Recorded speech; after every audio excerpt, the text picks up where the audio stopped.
The Life of Solon by Plutarch. Didymus the grammarian, in the book about Solon's laws which he wrote in answer to Asclepiades, quotes a saying of one Philocles, that Solon was the son of Euphorion, which is quite at variance with the testimony of all other writers who have mentioned Solon. For they all say that he was the son of Execestides, the man whose fortune and power were only moderate, but whose family was of the noblest in Athens, for he was descended from Codrus the last Athenian king.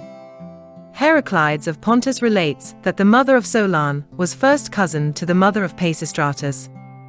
The two boys, we are told, were friends when young, and when in after years they differed in politics, they still never entertained harsh or angry feelings towards one another, but kept alive the sacred flame of their former intimate friendship. Pisistratus is even said to have dedicated the statue of Love in the academy where those who are going to run in the sacred torch race light their torches. According to Hermippus, Solon, finding that his father had by his generosity diminished his fortune, and feeling ashamed to be dependent upon others, when he himself was come of a house more accustomed to give than to receive, embarked in trade, although his friends were eager to supply him with all that he could wish for. Some, however, say that Solon traveled more with a view to gaining experience and learning than to making money.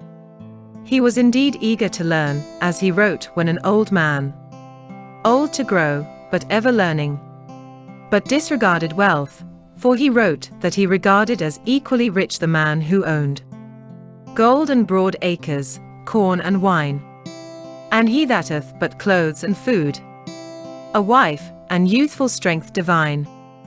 Yet elsewhere he has written, but I long for wealth, not by fraud obtained. For curses wait on riches basely gained. There is no reason for an upright statesman either to be over-anxious for luxuries, or to despise necessaries.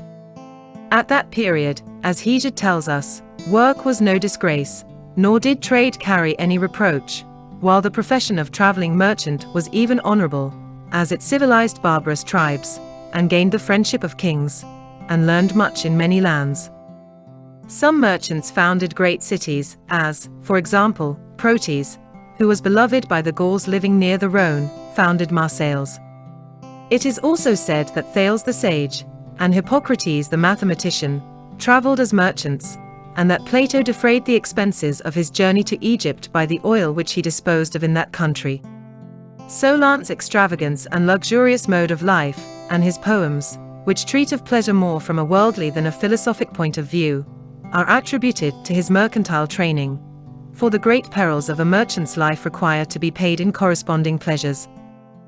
Yet it is clear that he considered himself as belonging to the class of the poor, rather than that of the rich, from the following verses. The base are rich, the good are poor, and yet our virtue for their gold we would not change, for that at least is ours for evermore, while wealth we see from hand to hand doth range. His poetry was originally written merely for his own amusement in his leisure hours, but afterwards he introduced into it philosophic sentiments, and interwove political events with his poems, not in order to record them historically, but in some cases to explain his own conduct, and in others to instruct, encourage, or rebuke the Athenians. Some say that he endeavored to throw his laws into an epic form, and tell us that the poem began, To Jove I pray, great Saturn's son divine, to grant his favor to these laws of mine. Of ethical philosophy, he, like most of the sages of antiquity, was most interested in that branch which deals with political obligations. As to natural science, his views are very crude and antiquated, as we see from the following verses. From clouds the snow and hail descend, and thunderbolts the lightnings send. The waves run high when gales do blow. Without the wind they are still enow. Indeed, of all the sages of that time, Thales alone seems to have known more of physics than was necessary to supply man's everyday needs, all the others having gained their reputation for political wisdom. These wise men are said to have met at Delphi, and again at Corinth, where they were entertained by the despot Periander. Their reputation was greatly increased by the tripod, which was sent to all of them and refused by all with a gracious rivalry. The story goes that some men of Kos were casting a net, and some strangers from Miletus bought the whole of them before it reached the surface. The net brought up a golden tripod, the same which, it is said, Helen threw into the sea at that spot, in accordance with some ancient oracle, when she was sailing away from Troy. A dispute arose at first between the strangers and the fishermen. Afterwards it was taken up by their respective cities, who even came to blows about it. Finally they consulted the oracle at Delphi, which ordered it to be given to the wisest. Now it was first sent to Miletus, to Thales, as the men of Kos willingly gave it to that one man, although they had fought with all the Milesians together about it. Thales said that Bias was wiser than himself, and sent it to him, and by him it was again sent to another man, as being wiser yet. So it went on, being sent from one to another until it came to Thales a second time, and at last was sent from Miletus to Thebes and consecrated to Apollo Ismenius. As Theophrastus tells the story, the tripod was first sent to Bias at Priene, and secondly to Thales at Miletus, and so on through all of the wise men until it again reached Bias, and was finally offered at Delphi. This is the more common version of the story, although some say that it was not a tripod, but a bowl sent by Croesus, others that it was a drinking cup left behind by one Bathocles. Anacharsis is said to have met Solon, and afterwards Thales in private, and to have conversed with them. The story goes that Anacharsis came to Athens, went to Solon's door, and knocked, saying that he was a stranger, and had come to enter into friendship with him. When Solon answered that friendships were best made at home, Anacharsis said, "Well then, do you, who are at home, enter into friendship with me." Solon, admiring the man's cleverness, received him kindly, and kept him for some time in his house. He was at this time engaged in politics, and was composing his laws. Anacharsis, when he discovered this, laughed at Solon's undertaking, if he thought to restrain the crimes and greed of the citizens by written laws, which he said were just like spiders' webs, for, like them, they caught the weaker criminals, but were broken through by the stronger and more important. To this Solon answered, that men keep covenants, because it is to the advantage of neither party to break them, and that he so suited his laws to his countrymen, that it was to the advantage of every one to abide by them rather than to break them. Nevertheless, things turned out more as Anacharsis thought than as Solon wished. Anacharsis said too, when present at an assembly of the people, that he was surprised to see that in Greece wise men spoke upon public affairs, and ignorant men decided them. When Solon went to Thales at Miletus, he expressed his wonder at his having never married and had a family. Thales made no answer at the time, but a few days afterwards arranged that a man should come to him and say that he left Athens 10 days before. When Solon inquired of him whether anything new had happened at Athens, the man answered, as Thales had instructed him, that there was no news, except the death of a young man, who had been escorted to his grave by the whole city. He was the son, they told him, of a leading citizen of great repute for his goodness, but the father was not present, for they said he had been traveling abroad for some years. "Unhappy man," said Solon, "what was his name?" "I heard his name," answered the man, "but I cannot remember it, beyond that there was much talk of his wisdom and justice." Thus by each of his answers he increased Solon's alarm, until he at last in his excitement asked the stranger whether it were not Solon's son that was dead. The stranger said that it was. Solon was proceeding to beat his head and show all the other marks of grief, when Thales stopped him, saying with a smile, "This, Solon, which has the power to strike down so strong a man as you, has ever prevented my marrying and having children. But be of good courage, for this tale which you have been told is untrue." This story is said by Hermippus to have been told by Patriotic, he who said that he had inherited the soul of Aesop. It is a strange and unworthy feeling that prompts a man not to claim that to which he has a right, for fear that he may one day lose it, for by the same reasoning he might refuse wealth, reputation, or wisdom, for fear of losing them hereafter. We see even virtue, the greatest and most dear of all possessions, can be destroyed by disease or evil drugs, and Thales by avoiding marriage still had just as much to fear, unless indeed he ceased to love his friends, his kinsmen, and his native land. But even he adopted his sister's son Cybisthus. For the soul has a spring of affection within it, and is formed not only to perceive, to reflect, and to remember, but also to love.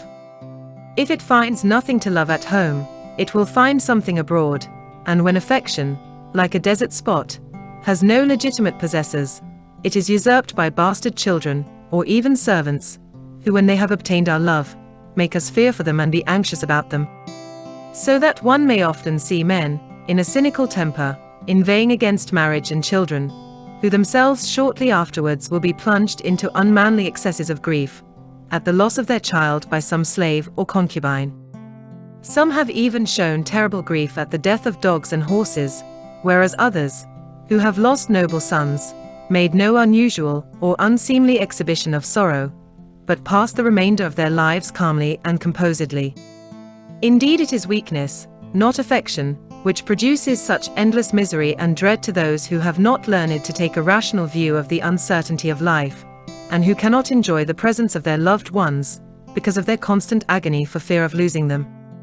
We should not make ourselves poor for fear of losing our property, nor should we guard ourselves against a possible loss of friends by making none. Still less ought we to avoid having children for fear that our child might die. But we have already dwelt too much upon this subject.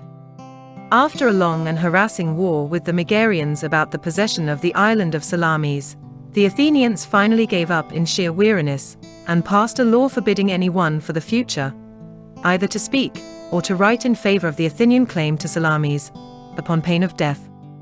Solon, grieved at this dishonor, and observing that many of the younger men were eager for an excuse to fight, but dared not propose to do so because of this law, pretended to have lost his reason.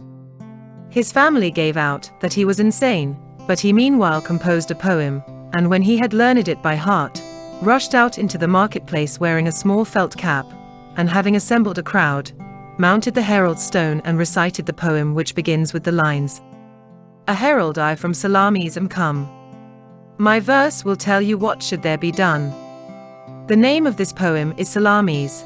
It consists of 100 beautifully written lines. After he had sung it, his friends began to commend it, and Pisistratus made a speech to the people, which caused such enthusiasm that they abrogated the law and renewed the war, with Solon as their leader. The common version of the story runs thus. Solon sailed with Pisistratus to Colliers, where he found all the women of the city performing the customary sacrifice to Demeter, Ceres. At the same time, he sent a trusty man to Salamis, who represented himself as a deserter, and bade the Megarians follow him at once to Colliers, if they wished to capture all the women of the first Athenian families. The Megarians were duped, and sent off a force in a ship. As soon as Solon saw this ship sail away from the island, he ordered the women out of the way, dressed up those young men who were still beardless in their clothes, headdresses, and shoes, gave them daggers, and ordered them to dance and disport themselves near the seashore until the enemy landed, and their ship was certain to be captured. So the Megarians, imagining them to be women, fell upon them, struggling which should first seize them, but they were cut off to a man by the Athenians, who at once sailed to Salamis and captured it. Others say that the island was not taken in this way, but that first of all Solon received the following oracular response from Apollo at Delphi. "Appease the land's true lords, the heroes blessed, who near Aesopia's fair margin rest, and from their tombs still look towards the west." After this, Solon is said to have sailed by night, unnoticed by the Megarians, and to have sacrificed to the heroes Periphemus and Caecreus. His next act was to raise 500 Athenian volunteers, who by a public decree were to be absolute masters of the island if they could conquer it. With these he set sail in a number of fishing boats, with a tricanter, or ship of war of 30 oars, sailing in company, and anchored off a certain cape which stretches towards Euboea. The Megarians in Euboea heard an indistinct rumor of this, and at once ran to arms, and sent a ship to reconnoiter the enemy. This ship, when it came near Solon's fleet, was captured and its crew taken prisoners. On board of it Solon placed some picked men, and ordered them to make sail for the city of Salamis, and to conceal themselves as far as they could. Meanwhile, he with the remaining Athenians attacked the Megarian forces by land, and while the battle was at its hottest, the men in the ship succeeded in surprising the city. This story appears to be borne out by the proceedings, which were instituted in memory of the capture. In this ceremony an Athenian ship used to sail to Salamis, at first in silence, and then as they neared the shore with warlike shouts. Then a man completely armed used to leap out and run, shouting as he went, up to the top of the hill called Skyradion, where he met those who came by land. Close by this place stands the temple of Ars, which Solon built, for he conquered the Megarians in the battle, and sent away the survivors with a flag of truce. However, as the Megarians still continued the war, to the great misery of both sides, they agreed to make the Lacedaemonians arbitrators and judges between them. Most writers say that Solon brought the great authority of Homer's Iliad to his aid, by interpolating in the catalogue of ships the two verses, Arjux from Salamis 12 vessels good brought, and he placed them where the Athenians stood, which he had read as evidence before the court. The Athenians, however, say that all this is nonsense, but that Solon proved to the arbitrators that Phyleus and Eurysakes, the sons of Arjux, when they were enrolled as Athenian citizens, made over the island to Athens, and dwelt, one at Broron in Attica, and the other at Melite. Moreover, there is an Athenian tribe which claims descent from Phyleus, to which Pisistratus belonged. Wishing, however, yet more thoroughly to prove his case against the Megarians, he based an argument on the tombs in the island, in which the corpses were buried, not in the Megarian, but in the Athenian manner. For the Megarians bury their dead looking towards the east, and the Athenians towards the west.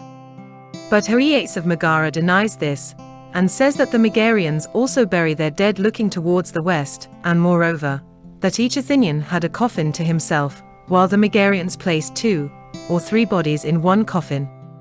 However, Solon supported his case by quoting certain oracles from Delphi, in which the god addresses Salamis as Ionian. The Spartan arbitrators were 5 in number, their names being Critolidas, Amompharetus, Hypsicidas, Anaxilos, and Cleomenes. Solon's reputation and power were greatly increased by this, but he became much more celebrated and well known in Greece by his speeches on behalf of the temple at Delphi, in which he urged the necessity of checking the insolent conduct of the people of Kyra towards the temple, and of rallying in defense of the god. The Amphictyons, prevailed upon by his eloquence, declared war, as we learn from Aristotle, among other writers, in his book about the winners of the prize at the Pythian Games, in which he attributes this decision to Solon. However, he was not made general in that war, as Hermippus relates, quoting from Evanthus of Samos, for Aeschines the orator does not mention him, and in the records of Delphi, Alcmaeon, not Solon, is mentioned as general of the Athenians on that occasion. Athens had long been suffering from the anger of the gods, which it had incurred by the treatment of Cylon's party. These conspirators took sanctuary in Athene's temple, but were induced by Megacles the Archon to quit it and stand their trial. They fastened a thread to the shrine of the goddess, and kept hold of it so as still to be under her protection.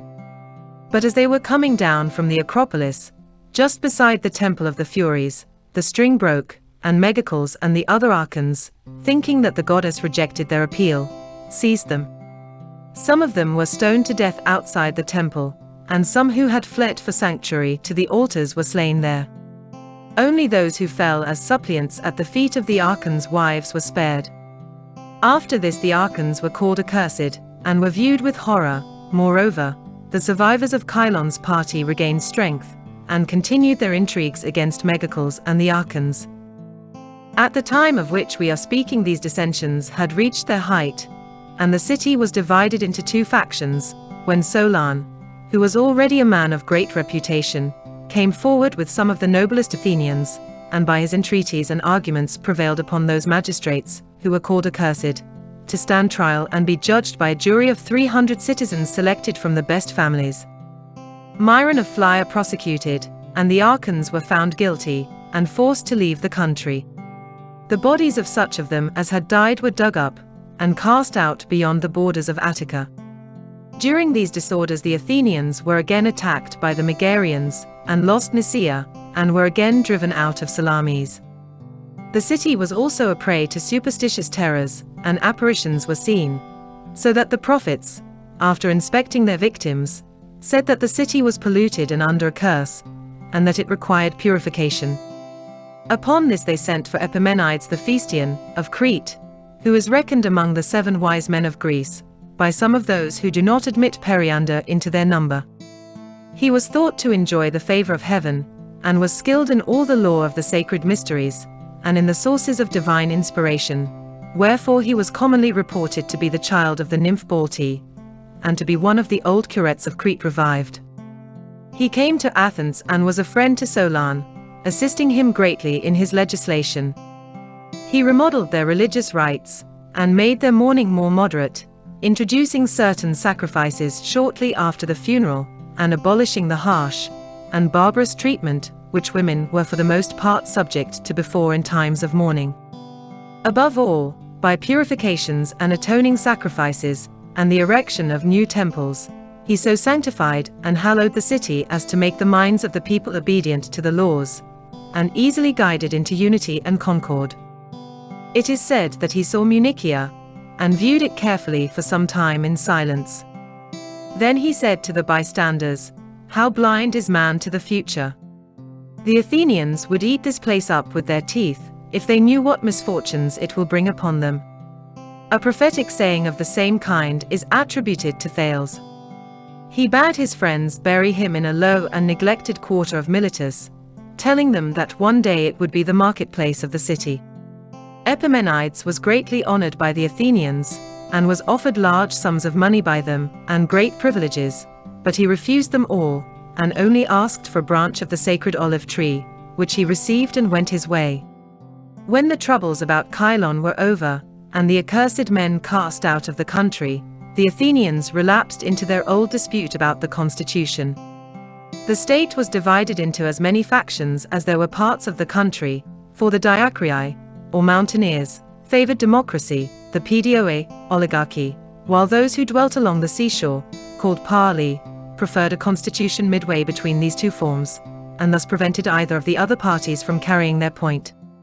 Moreover, the state was on the verge of revolution, because of the excessive poverty of some citizens, and the enormous wealth of others, and it appeared that the only means of putting an end to these disorders was by establishing an absolute despotism.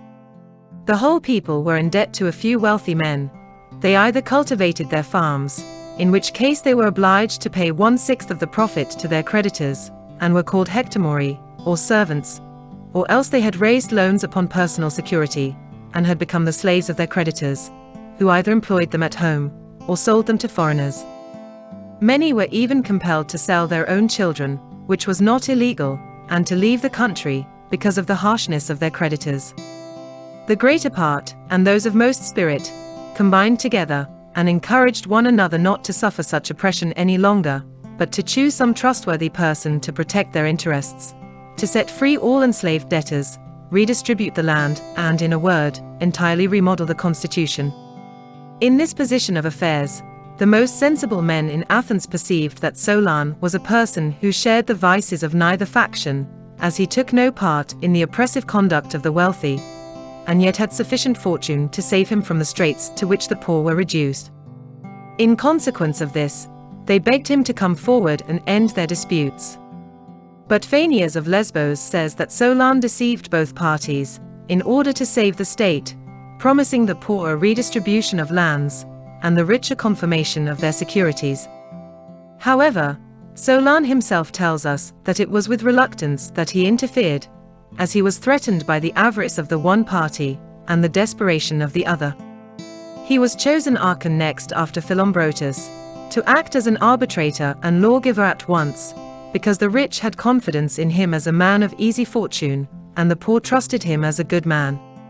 It is said also that a saying which he had let fall some time before, that equality does not breed strife, was much circulated at the time, and pleased both parties, because the rich thought it meant that property should be distributed according to merit and desert, while the poor thought it meant according to rule and measure. Both parties were now elate with hope, and their leaders urged Solon to seize the supreme power in the state, of which he was practically possessed, and make himself king. Many even of the more moderate class of politicians, who saw how weary and difficult a task it would be to reform the state by debates and legislative measures, were quite willing that so wise and honest a man should undertake the sole management of affairs. It is even said that Solon received an oracle as follows: "Take thou the helm, the vessel guide. Athens will rally to thy side."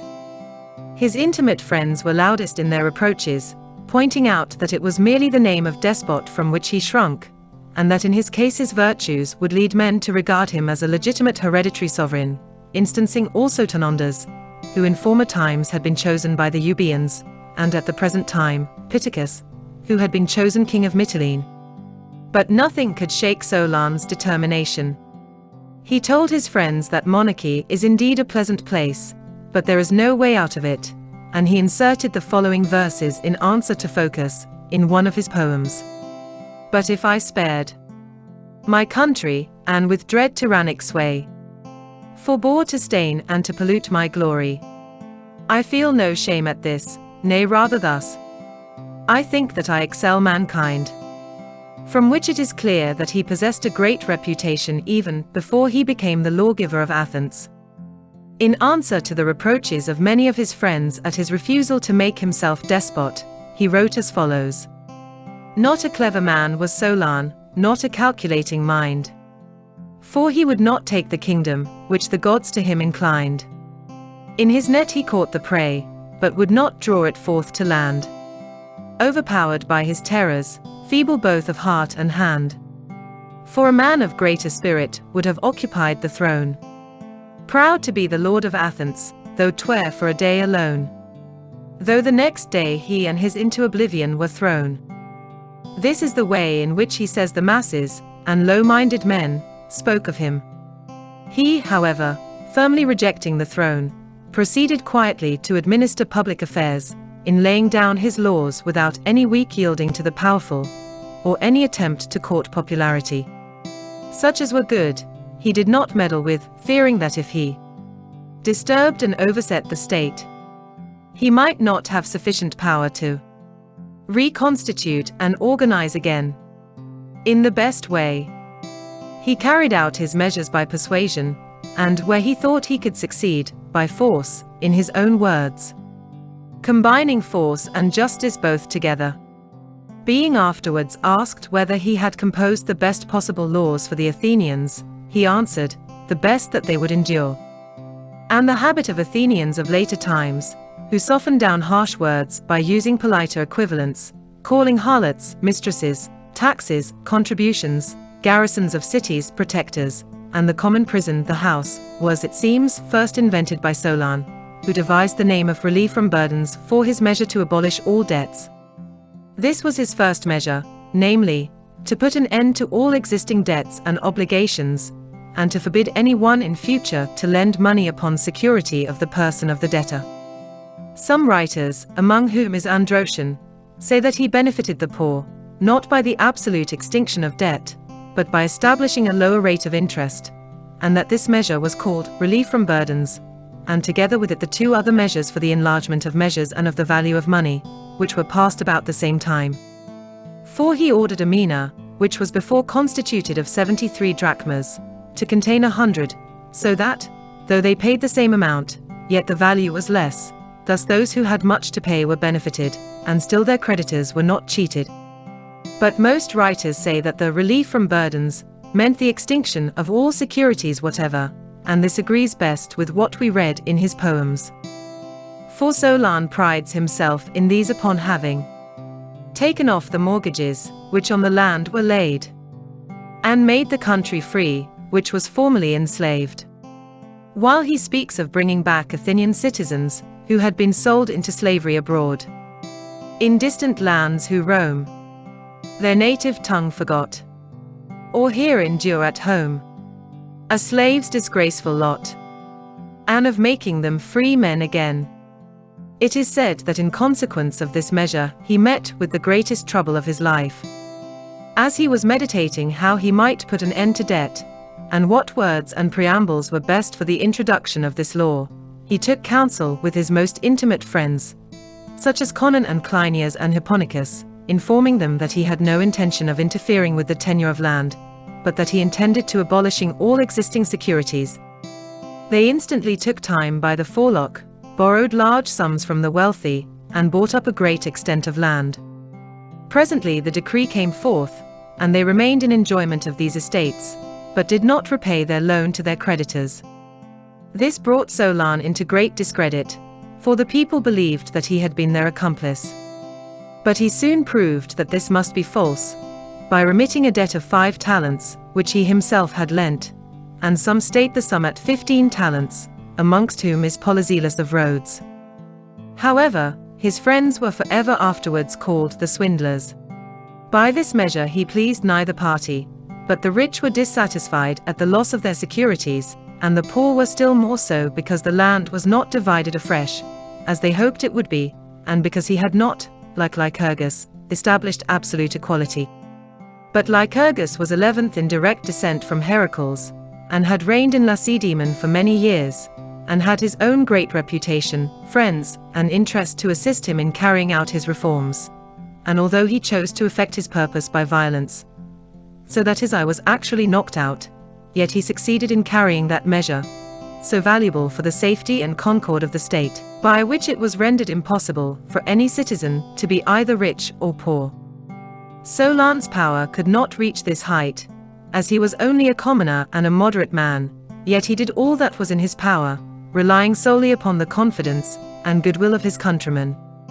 It is clear that they were disappointed, and expected more from his legislation, from his own verses. Once they speculated gaily, what good luck should them befall? Now they look upon me coldly, as a traitor to them all. Yet he says, if any one else had been in his position, he ne'er would have desisted from unsettling the laws, till he himself got all the cream. However, not long afterwards, they perceived the public benefits which he had conferred upon them, forgot their private grievances, and made a public sacrifice in honor of the Sysaxthia, or relief from burdens. Moreover, they constituted Solon supreme reformer and lawgiver, not over some departments only, but placing everything alike in his hands, magistracies, public assemblies, senate, and law courts. He had full powers to confirm or abolish any of these, and to fix the proper qualifications for members of them, and their numbers and times of meeting. First of all, then, he repealed all the laws of Dracon, except those relating to murder, because of their harshness and the excessive punishments which they awarded.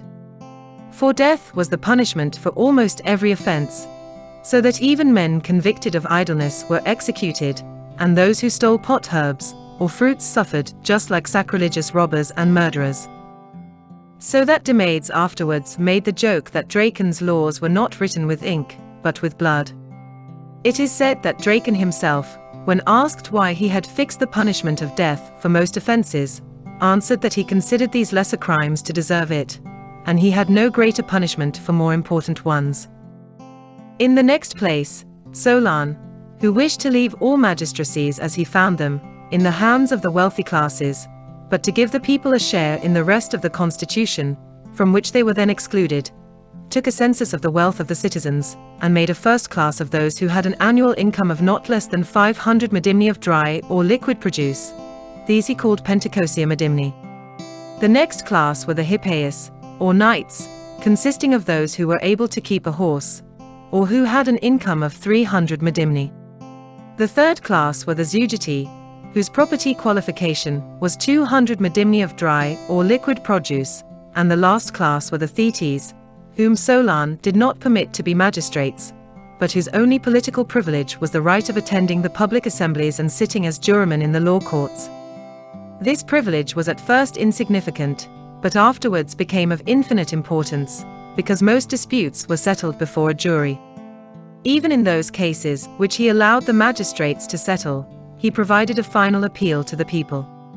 Solon, moreover, is said to have purposely worded his laws vaguely and with several interpretations, in order to increase the powers of these juries, because persons who could not settle their disputes by the letter of the law were obliged to have recourse to juries of the people, and to refer all disputes to them, as being to a certain extent above the laws.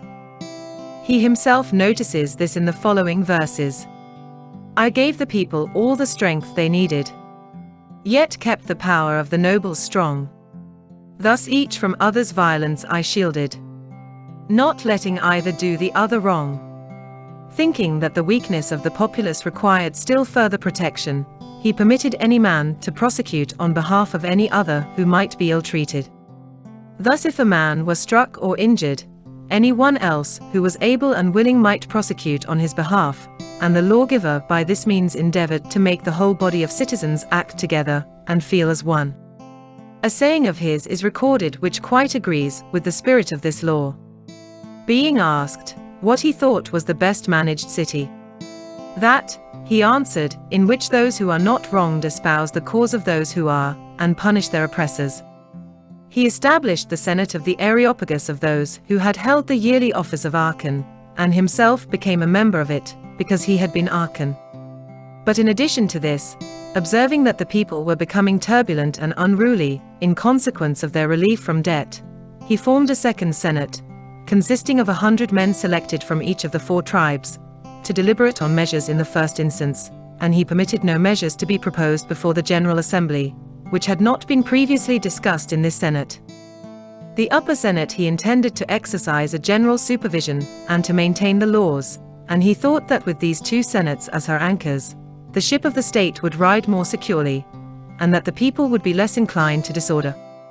Most writers say that Solon constituted the Senate of the Areopagus, as is related above, and this view is supported by the fact that Dracon nowhere mentions, or names the Areopagites, but in all cases of murder refers to the Ephati. However, the 8th law on the 13th table of the laws of Solon runs thus. All citizens who were disfranchised before the magistracy of Solon shall resume their rights, except those who have been condemned by the Areopagus, or by the Ephati, or by the king archons, in the Prytaneum, for murder or manslaughter, or attempts to overthrow the government, and who were in exile when this law was made. This again proves that the Senate of the Areopagus existed before the time of Solon. For who could those persons be who were condemned by the court of the Areopagus, if Solon was the first who gave the Senate of the Areopagus a criminal jurisdiction? Though perhaps some words have been left out, or indistinctly written, and the law means all those who had been condemned on the charges which now are judged by the court of the Areopagus, the Ephati, or the Prytanes, when this law was made, must remain disfranchised, though the others become enfranchised. Of these explanations the reader himself must consider which he prefers. The strangest of his remaining laws is that which declared disfranchised a citizen who in a party conflict took neither side. Apparently his object was to prevent any one regarding home politics in a listless, uninterested fashion, securing his own personal property, and priding himself upon exemption from the misfortunes of his country, and to encourage men boldly to attach themselves to the right party and to share all its dangers, rather than in safety to watch and see which side would be successful. That also is a strange and even ludicrous provision in one of his laws, which permits an heiress, whose husband proves impotent, to avail herself of the services of the next of kin to obtain an heir to her estate. Some, however, say that this law rightly serves men who know themselves to be unfit for marriage, and who nevertheless marry heiresses for their money, and try to make the laws override nature, for, when they see their wife having intercourse with whom she pleases, they will either break off the marriage, or live in constant shame, and so pay the penalty of their avarice and wrongdoing. It is a good provision also, that the heiress may not converse with any one, but only with him whom she may choose from among her husband's relations, so that her offspring may be all in the family. This is pointed at by his ordinance that the bride and bridegroom should be shut in the same room and eat a quince together, and that the husband of an heiress should approach her at least thrice in each month. For even if no children are born, still this is a mark of respect to a good wife, and puts an end to many misunderstandings, preventing their leading to an actual quarrel. In other marriages he suppressed dowries, and ordered the bride to bring to her husband 3 dresses, and a few articles of furniture of no great value, for he did not wish marriages to be treated as money bargains, or means of gain, but that men and women should enter into marriage for love and happiness and procreation of children. Dionysius, the despot of Syracuse, when his mother wished to be married to a young citizen, told her that he had indeed broken the laws of the state when he seized the throne, but that he could not disregard the laws of nature so far as to countenance such a monstrous union. These disproportioned matches ought not to be permitted in any state, nor should men be allowed to form unequal loveless alliances, which are in no sense true marriages. A magistrate or lawgiver might well address an old man who marries a young girl in the words of Sophocles, "Poor wretch, a hopeful bridegroom you will be," and if he found a young man fattening like a partridge in the house of a rich old woman, he ought to transfer him to some young maiden who is without a husband. So much for this subject. Besides these, Solon's law which forbids men to speak evil of the dead is much praised. It is good to think of the departed as sacred, and it is only just to refrain from attacking the absent, while it is politic, also, to prevent hatred from being eternal. He also forbade people to speak evil of the living in temples, courts of justice, public buildings, or during the national games, and imposed a fine of 3 drachmas to the person offended, and 2 to the state. His reason for this was that it shows a violent and uncultivated nature not to be able to restrain one's passion in certain places, and at certain times, although it is hard to do so always, and to some persons impossible, and a legislator should frame his laws with a view to what he can reasonably hope to effect, and rather correct a few persons usefully than punish a number to no purpose. He gained credit also by his law about wills. Before his time these were not permitted at Athens, but the money and lands of a deceased person were inherited by his family in all cases. Solon, however, permitted anyone who had no children to leave his property to whom he would, honoring friendship more than nearness of kin, and giving a man absolute power to dispose of his inheritance. Yet, on the other hand, he did not permit legacies to be given without any restrictions, but disallowed all that were obtained by the effects of disease, or by administration of drugs to the testator, or by imprisonment and violence, or by the solicitations of his wife, as he rightly considered that to be persuaded by one's wife against one's better judgment is the same as to submit to force. For Solon held that a man's reason was perverted by deceit as much as by violence, and by pleasure no less than by pain. He regulated, moreover, the journeys of the women and their mournings and festivals.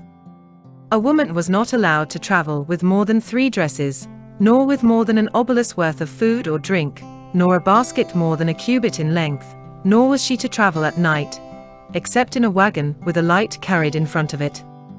He abolished the habits of tearing themselves at funerals, and of reciting set forms of dirges, and of hiring mourners.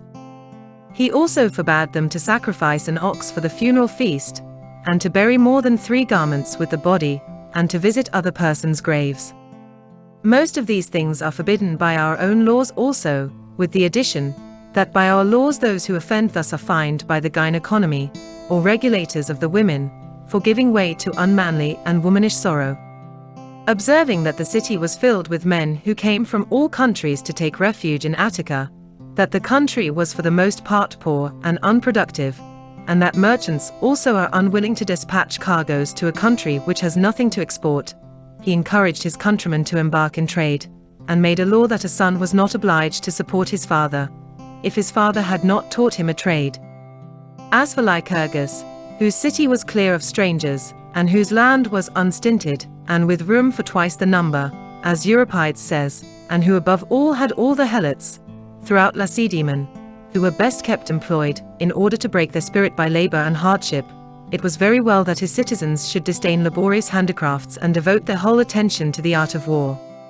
But Solon had not the power to change the whole life of his countrymen by his laws, but rather was forced to suit his laws to existing circumstances, and as he saw that the soil was so poor that it could only suffice for the farmers, and was unable to feed a mass of idle people as well, he gave great honor to trade, and gave powers to the Senate of the Areopagus to inquire what each man's source of income might be, and to punish the idle.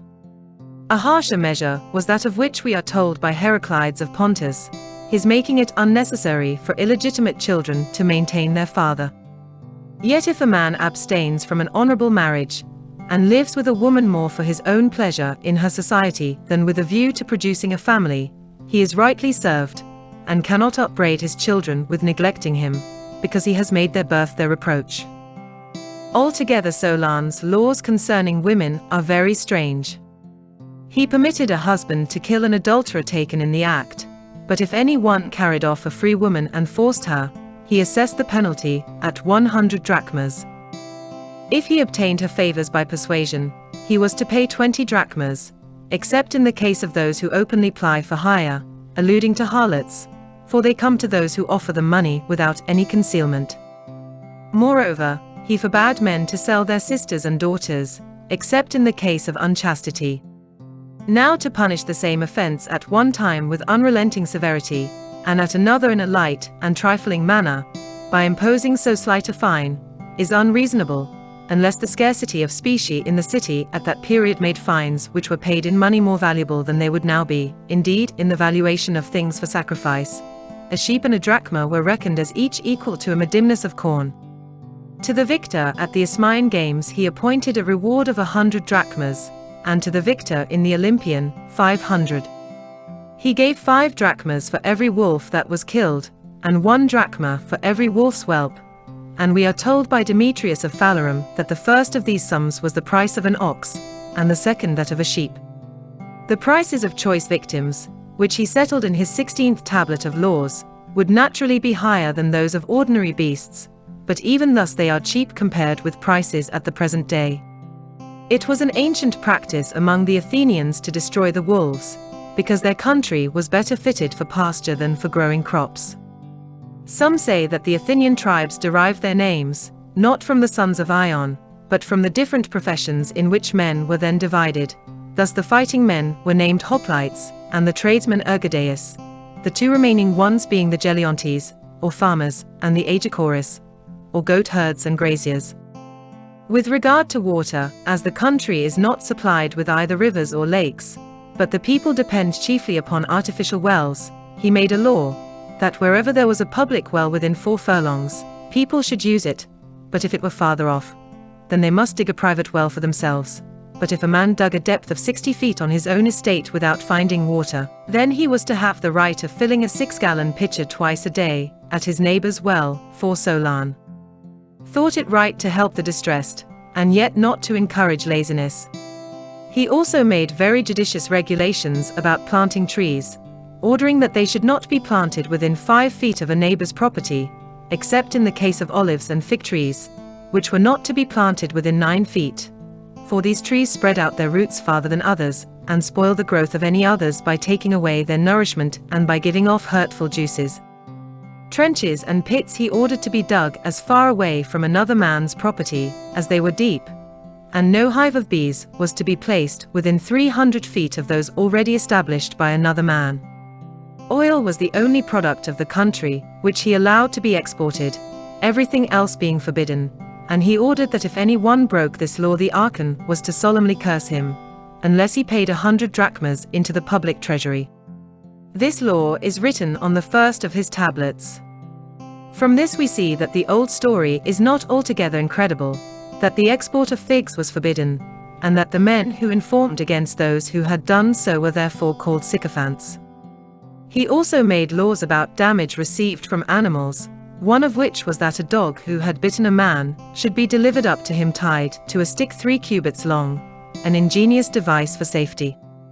One is astounded at his law of adopting foreigners into the state, which permits no one to become a full citizen in Athens unless he be either exiled for life from his native city, or transfers himself with his whole family to Athens to practice his trade there. It is said that his object in this was not so much to exclude other classes of people from the city, as to assure these of a safe refuge there, and these he thought would be good and faithful citizens, because the former had been banished from their own country, and the latter had abandoned it of their own free will. Another peculiarity of Solon's laws was the public dining table in the Prytaneum. Here he did not allow the same person to dine often, while he punished the man who was invited and would not come, because the one seemed gluttonous, and the other contemptuous. He ordered that all his laws should remain in force for 100 years, and he wrote them upon triangular wooden tablets, which revolved upon an axis in oblong recesses, some small remains of which have been preserved in the Prytaneum down to the present day. These, we are told by Aristotle, were called curbeis. The comic poet Cratinus also says, "By Solon and by Draco, mighty legislators once, whose tablets light the fire now to warm a dish of pulse." Some say that the term curbeis is only applied to those on which are written the laws which regulate religious matters. The Senate swore by a collective oath that it would enforce Solon's laws, and each of the Thesmotheti took an oath to the same effect at the altar in the marketplace, protesting that, if he transgressed any of the laws, he would offer a golden statue as big as himself to the temple at Delphi. Observing the irregularity of the months, and that the motions of the moon did not accord either with the rising or setting of the sun, but that frequently she in the same day overtakes and passes by him, he ordered that day to be called the Old and the New, and that the part of it before their conjunction should belong to the old month, while the rest of the day after it belonged to the new one, being, it seems, the first to rightly interpret the verse of Homer. The old month ended and the new began. He called the next day that of the new moon. After the 20th, he no longer reckoned forwards, but backwards, as the moon decreased, until the 30th of the month.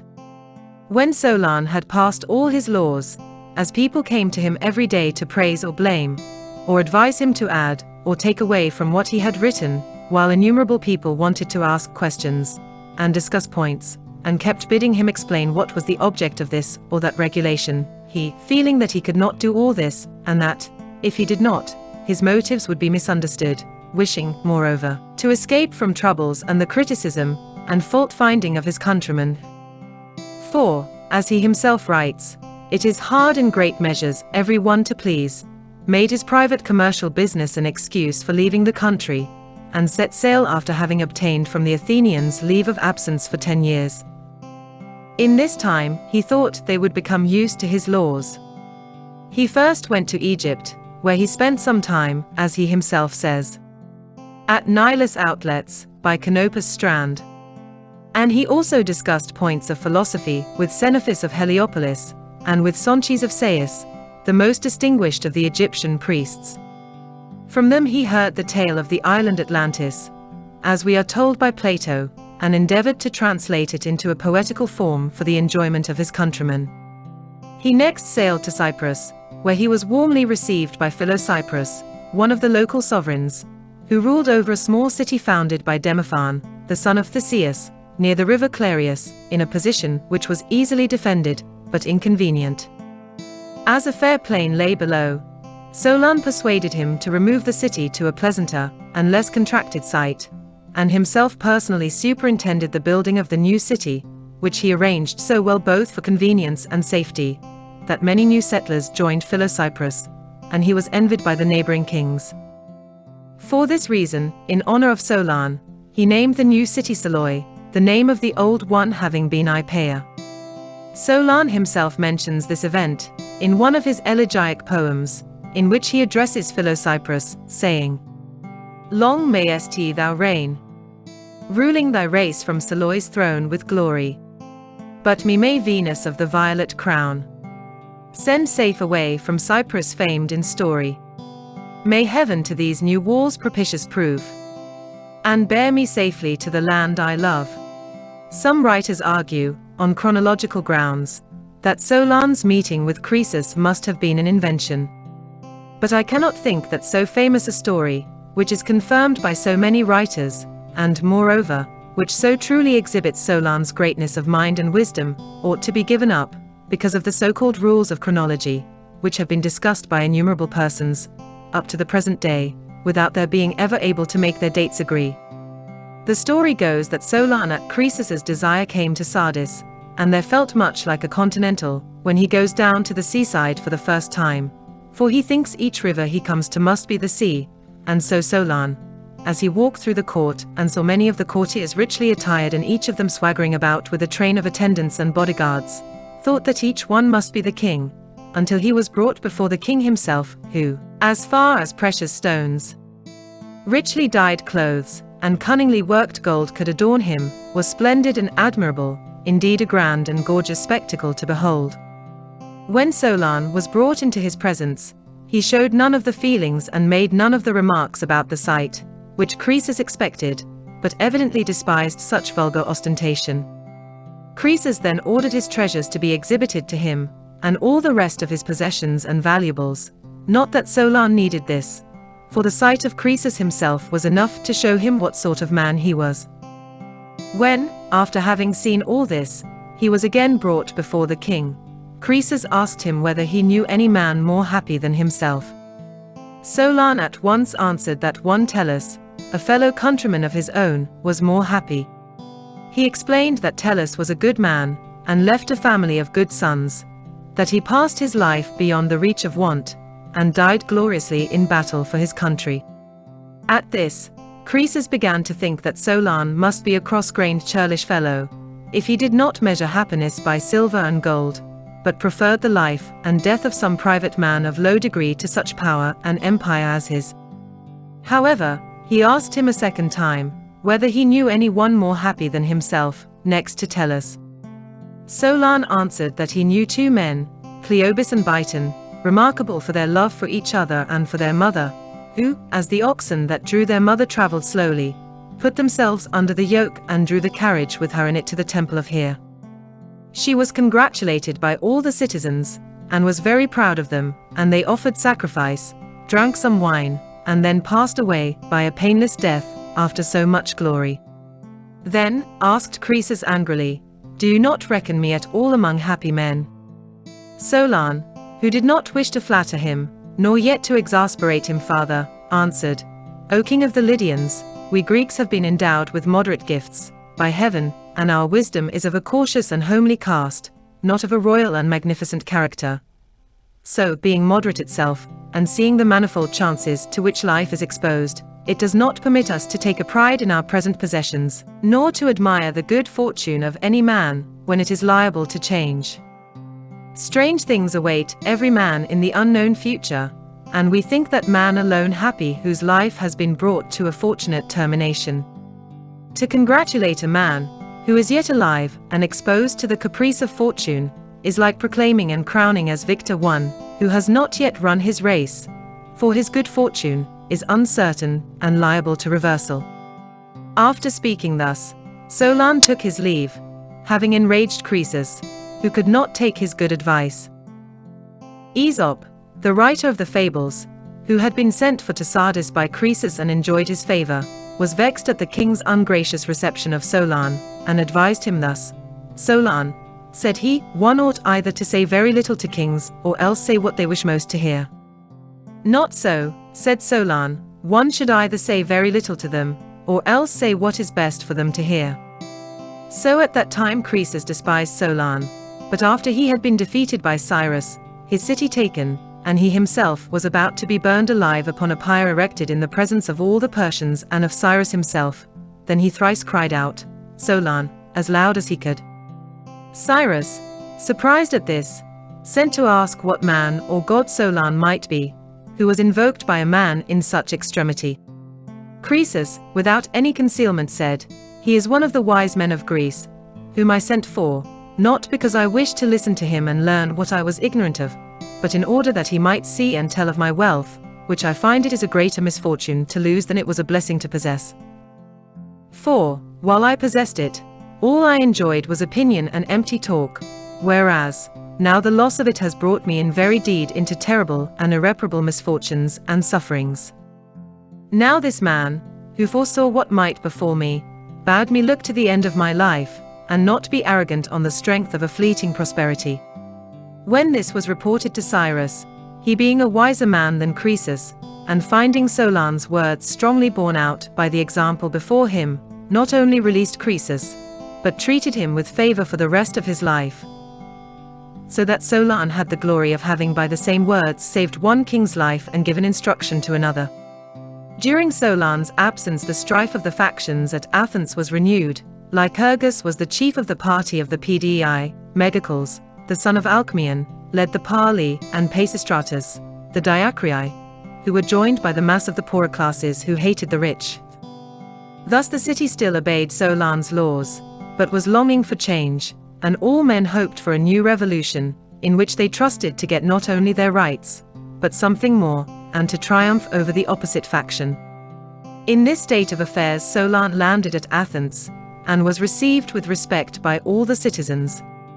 Although, on account of his age, he was no longer able to engage in politics as keenly as before, still he met the leaders of the various factions privately and endeavored to arrange their differences and reconcile them to one another. Pisistratus appeared to pay more attention to him than the others, for he was crafty and pleasant of speech, a protector of the poor, and a man of moderation even in his quarrels. The qualities which he had not, he affected to possess, giving himself out to be a cautious and law-abiding man, who loved even-handed justice, and was enraged at any revolutionary proceedings. Thus he deceived the people, but Solon soon saw through him, and detected his plans before anyone else. He was not shocked, but endeavored to turn him from his purpose by advice, saying to him and to others that if his desire to be first and his wish to make himself master could be removed, there would be no more excellent and virtuous citizen than Pisistratus. At this time Thespis was beginning to introduce the drama, and the novelty of his exhibition attracted many people, although the regular contests were not yet introduced. Solon, who was fond of seeing sights and gaining knowledge, and whose old age was spent in leisure and amusements and good fellowship, went to see Thespis, who acted in his own play, as the ancient custom was. After the play was over, he asked him if he was not ashamed to tell so many lies before so many people. When Thespis answered that there was no harm in saying and doing these things in jest, Solon violently struck the ground with his stick, saying, "If we praise and approve of such jests as these, we shall soon find people jesting with our business." When Pisistratus wounded himself, and was driven into the marketplace in a cart to excite the people, whom he told that he had been so treated by his enemies, because he defended the constitution, and while he was surrounded by a noisy crowd of sympathizers, Solon came near him and said, "Son of Hippocrates, you are dishonorably imitating Homer's Ulysses. You are doing this to deceive your fellow citizens, while he mutilated himself to deceive the enemy." Upon this, as the people were willing to take up arms on behalf of Pisistratus, they assembled at the Pnyx, where Ariston proposed that a bodyguard of 50 club-bearers should be assigned to Pisistratus. Solon opposed this, urging many arguments, like what we read in his poems. "You hang upon a crafty speaker's words. And again, each alone a fox in cunning. You grow stupid when you meet." But as he saw that the poor were eager to serve Pisistratus, while the rich held back from cowardice, he went away, after saying that he was wiser than the one class, and braver than the other, wiser, namely, than those who did not understand what was going on, and braver than those who did understand, but did not dare to oppose the despotism with which they were threatened. The people carried the proposal, and would not be so mean as to make any stipulation with Pisistratus about the number of his bodyguard, but permitted him to keep as many as he pleased until he seized the Acropolis. When this took place, the city was convulsed, Megacles and the other descendants of Alcmaeon fled, but Solon, although he was now very old and had no one to stand by him, nevertheless came into the marketplace and addressed the citizens, reproaching them for their folly and remissness, and urging them to make a final effort to retain their freedom. It was then that he made the memorable remark that, in former days it would have been easier for them to have prevented despotism from appearing amongst them, but that now it would be more glorious to cut it down, when it had arrived at its full growth. However, as no one listened to him, because of the general terror, he went home, armed himself, and took his post in the street outside his door, saying, "I have done all I could for my country and her laws." After this he remained quiet, though his friends urged him to leave Athens. He, however, wrote poems reproaching the Athenians. "Through your own cowardice you suffered wrong. Blame then yourselves and not the gods for this. 'Twas you yourselves that made the tyrant strong. And rightly do you now your freedom miss." At this many of his friends told him that the despot would surely put him to death, and when they asked him what he trusted to, that he performed such mad freaks, he answered, "To my age." But Pisistratus, after he became established as sovereign, showed such marked favor to Solon that he even was advised by him, and received his approval in several cases.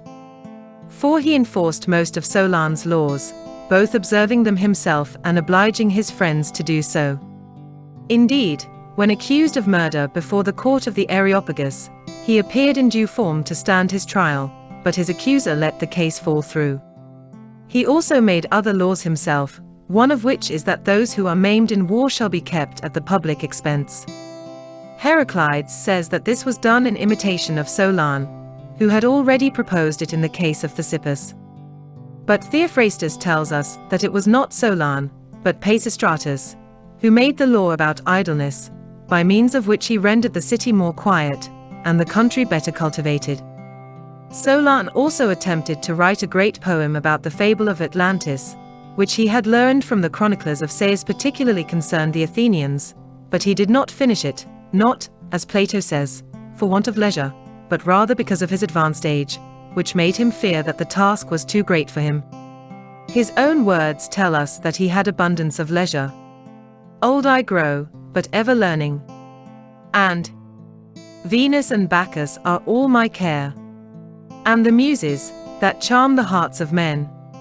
Plato eagerly took in hand the scheme of the Atlantis, as though it were a fine site for a palace, which had come to be his by inheritance, still unbuilt on. He placed in the beginning of it such splendid entrance halls and vestibules as we find in no other tale, or legend or poem, but as he began the work too late, he died before he was able to finish it. So that the more we enjoy what he has written, the more we grieve over what is lost. As the temple of Olympic Zeus among the temples of Athens, so that Atlantis is the only one among Plato's many noble writings that is unfinished. Solon lived on into the reign of Pisistratus for a long time, according to Herodotus of Pontus, but less than 2 years, according to Phanias of Eresus. For Pisistratus became despot in the archonship of Commius, and Phanias tells us that Solon died during the archonship of Pisistratus, Commius' successor. The story that his ashes were scattered round the island of Salamis is legendary and improbable, yet it is confirmed by many trustworthy writers, amongst whom is the philosopher Aristotle. Thank you for watching. We hope you have enjoyed The Life of Solon by Plutarch. If so, please consider subscribing to the Classic Masterworks channel. See you next time.